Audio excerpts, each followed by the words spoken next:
Maya pressed her forehead against the cool bus window, earbuds tucked deep in her ears. The opening chords of her favorite song, the one her older brother had introduced her to years ago, filled the space between her thoughts. She was 14, and this playlist was her armor.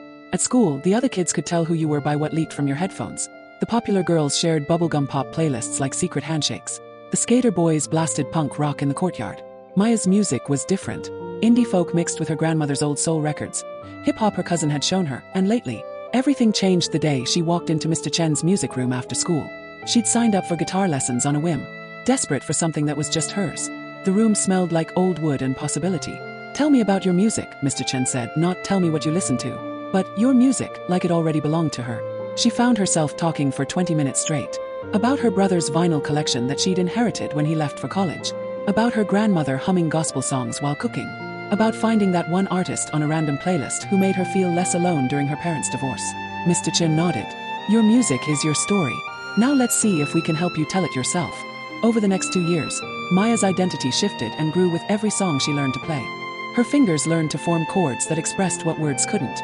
She started writing terrible lyrics at first, then less terrible ones, then ones that actually meant something. She joined the school's open mic night, terrified. 3 people showed up. One of them was James, a quiet kid from her math class who always wore the same faded band t-shirt.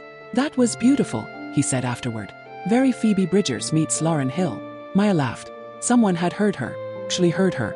They started trading playlists. Soon there were others. Kids who didn't quite fit the usual boxes, who'd found each other through the universal language of, "Hey, I think you'd like this song."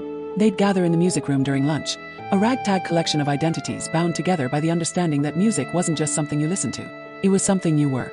At 17, Maya performed at her first real venue, a coffee shop downtown. Her parents sat in the front row, looking proud and a little confused. This wasn't who they thought she'd become, but they were learning. She sang a song she'd written about her grandmother, weaving in a melody from one of those old gospel tunes. In the audience, she saw her friends, saw strangers nodding along, saw herself finally clearly. After the show, a girl approached her, nervous.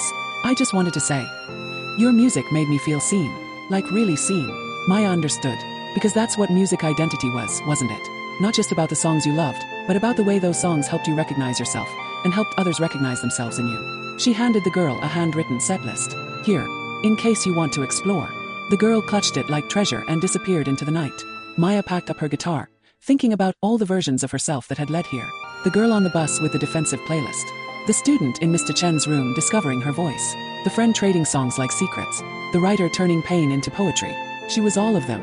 And the music was the thread that stitched them as she walked home under the streetlights.